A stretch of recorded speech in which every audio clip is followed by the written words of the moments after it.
Ms. Borastero, the Society has accused the government of avoiding direct answers and has asked for the Health and Care Minister for a clear and concise statement to clarify the government's position on a potential merger. The government has issued a lengthy statement today on the subjects. Have your questions been answered? Well, the Minister has said that it remains as outlined in discussions with the Disability Society. She has told us that the merger is the admin departments only. Is that clarified in her statement? I'm not sure. We are, I must say, we have been offered a meeting with the Minister, which we hope to take up next week.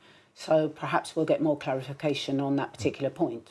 The Minister has pointed out that her door was open, that she's open to your hearing us, and she's disappointed that you've chosen to go the public route. Have you a comment on that? Well, at the end of the day, I mean, she's been Minister for a year. We've been doing this for a very long time, and we find that rumours, particularly persistent rumours, are very stressful for families involved in disability services.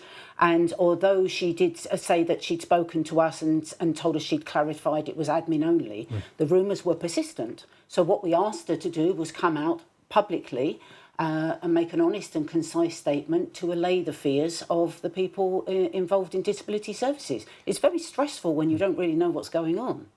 Do you feel that that has been done now, if it's only going to be the admin departments? If that has been the stated position? I mean, she hasn't actually mentioned admin department in her statement. She says it remains as discussed with us, which, as far as we're concerned, means admin department only. But obviously, we'd like to clarify that, preferably a meeting that we'll be having with her next week. Of course. Your concerns about this merger being sort of a lack of dependency. It's something that's touched on. You've also mentioned that the Specialised Disability Office in St Bernard's, which opened in just a few weeks ago. A couple of weeks, yeah. You said that any advocates for disability issues should be independent of the GHA, and this office is not. Is this part of sort of a global issue that you have? Well, I mean, to be honest, because we didn't receive a reply, and it was brought up by government in a press release to another group, we wanted to raise the issue. And we do understand the office is only 2 weeks old, but we've already had somebody come to us that couldn't get the answer. So, but we do feel if you're going to advocate for people, you do need to be independent of whoever is employing you. I mean, if you're paid by the health service, how can you be independent of the health service? It's a bit of a concern. Okay. Speaking of advocates, a disability advocate was invited by the GHA to view services.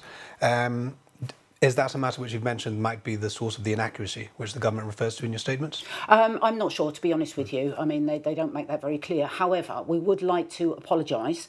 According to the government statement, we believe there's been a misunderstanding in what we said about Miss Celia Charteris-Arias. Basically, we had a conversation with her, and what was discussed was the social model seems to be the way that most governments are heading for, as opposed to the medical model. And when we put out our statement, we just wanted to make it clear that this wasn't just what the society wanted. It was a sort of global way that people were going. We in no way meant to insinuate that she had discussed any of her talks with government whatsoever. And to be quite honest, we're quite happy to write a letter to her personally to apologise for any misunderstanding and explain exactly what we were trying to get across. Okay. Ms. Borastero, thanks for joining us. The Health Minister has said that proposed legislation is to be sent to unions, so we'll hear back from you once there's a little more clarity on that. Thank you very much.